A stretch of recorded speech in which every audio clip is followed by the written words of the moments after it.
हर हर Mahadev guys, कैसे हो आप सब। मुझे लगा आज के दिन, आज सावन का दूसरा सोमवार है और मैं पशुपतिनाथ के व्रत शुरू करे हुए हैं मैंने।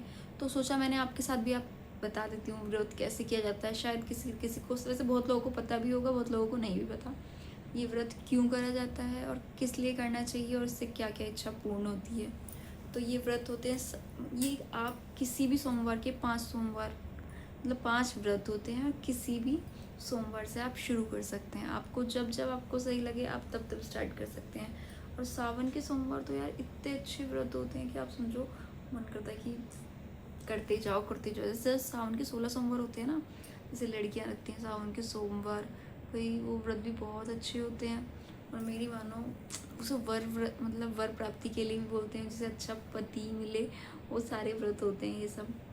तो कोई नहीं लेकिन सावन में जो व्रत रखते हैं हम सोमवार के, वो व्रत अलग होते हैं और पशुपतिनाथ के व्रत अलग होते हैं।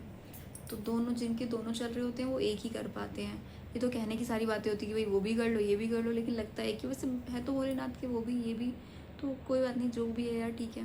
लेकिन पशुपतिनाथ के व्रत में थोड़ी से नियम अलग होते हैं। जो सोमवार के चलते हैं उसकी पूजा पाठ अलग होती है और पशुपतिनाथ जी के नियम अलग होते हैं। और मेरा 5 पशुपतिनाथ का दूसरा व्रत है। इससे पहले भी मैंने एक बार पूरे 5 कर चुकी हैं।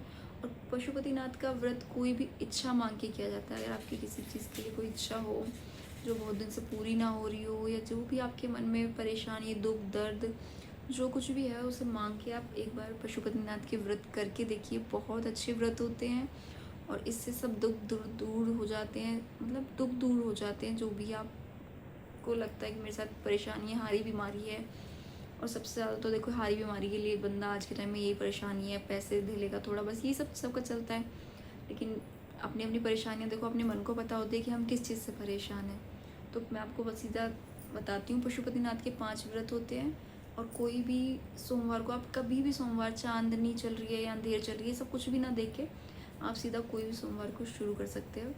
सोमवार के दिन सुबह आपको जल्दी उठ के स्नान करके मंदिर जाना है। मंदिर में एक लोटा जल, उसमें दूध, ठीक है, और जो प्रसाद ले दो, बताशे ले लो, चीनी ले लो, मिश्री मंगा लो, कुछ भी जो आपके पास हो, ठीक है, ये ले लो। और दूसरी चीज़ ये देखो, खोने के लिए तो यार बहुत सारी चीज़ें होती हैं, लेकिन मैं आपको जो मेन है सिर्फ वो बता रही हूँ जो मैं खुद करती हूँ। और जो मैंने काफ़ी सारी जो बड़ी बूढ़ी होती है ना, लेडीज़ हैं, दादी वगैरह, उन्होंने जो मेरे को बताया है, ये मैं उसके अकॉर्डिंग बता रही हूँ आपको। और उसके बाद मैं आपको बताती हूँ, फिर एक दिया ले जाना होता है, एक दिया, धूप बत्ती आपको, और चावल। पहले देखो, चावल, हरी मूंग दाल, साबुत, खिचड़ी वाली नहीं, साबुत साबुत हरी मूंग की दाल ले जानी है आपको, हरी मूंग की दाल। और 2 काली मिर्च जो चढ़ती है उन पे, शिव जी पे सारी चीज़ें शिवलिंग पे चढ़ेंगी। और हरी मूंग की दाल थोड़ी शिवलिंग पे चढ़ती है और थोड़ी नंदी जी के सीधे पैर जो उठा होता है ना वो वाला, उसके ऊपर चढ़ती है ये दाल को, ठीक है। और जब पहला व्रत आप शुरू करो तो आप अपने मन से 11 रुपये या कोई फल स्टार्टिंग में ज़रूर ले जाना, ठीक है। फल है तो फल ले जाओ, वरना पैसे 11 रुपये मन्नत मांग के आते हैं। हालांकि भगवान पैसे नहीं लेते, लेकिन अपनी एक श्रद्धा भक्ति भाव होती है कि आज हम किस चीज़ से स्टार्ट कर रहे हैं। एक तो दान पुण्य जैसा समझ लो आप, ठीक है। तो चावल हो गए, हरी मूंग की दाल हो गई, 2 काली मिर्च हो गई, ठीक है। चौथी चीज़ हो गई, आप ले जाने के लिए आप वो भी ले जा सकते हो, लाल मसूर, लाल मसूर की दाल, और एक काले तिल। काले तिल और हरी मूंग की दाल ये ज़्यादा इंपॉर्टेंट है, मैं आपको बता देती हूँ, ठीक है। ये 2 चीज़ ज़रूर ले जानी है ना। और आपको एक दिन पहले ही शिव जी का, मतलब वो पत्ते चढ़ते हैं ना, बेलपत्र के, बेलपत्र बोलते हैं यार मेरे को, भाई मेरे को बहुत ज़्यादा नॉलेज नहीं है। जिसमें 3 पत्ते होते हैं ना, वो अब तुम समझ जाओ, बेलपत्री के होते हैं जहाँ तक है। तो बेलपत्र का वो, लेकिन वो शिव जी के जिस दिन आपको सोमवार का पता है उस दिन नहीं तोड़ना है, एक दिन पहले ही तोड़ के रख लो। लेकिन अगर आप तोड़ना भूल गए हो तो आप जो शिव जी पे चढ़े होते हैं उनसे, शिव जी से हाथ जोड़ के बोल लो, मांग लो कि बाबा दे दो। वो पत्ता आप ले लो, उसको धो के अपने जल से, फिर उस पर 3 तिलक लगा के, और शिव जी का जैसे अगर शिवलिंग का ऐसे हुआ तो आप इस साइड बैक साइड खड़े होकर तब आप ऐसे रख के चढ़ाना। मैं आपको नेक्स्ट वीडियो में बता दूँगी कैसे चढ़ाते हैं, ठीक है। शिवलिंग पे वो पत्ता चढ़ाना, तिलक लगा के तीनों पत्ते पे, फिर जल चढ़ाओ, फिर सारा सामान चढ़ाओ, ठीक है। और अपनी मन्नत जो भी है मांगो, और मेरे बात मानो, तिलक ले जाना, तिलक लगाओ, पार्वती माँ को लगाओ। और आप मैरिड हो तो जो पार्वती माँ के लगाओ, उसी सिंदूर से अपनी मांग भरो, उसी से अपना टीका वगैरह लगाओ, चूड़ी वगैरह पे, हर चीज़ पे, ठीक है।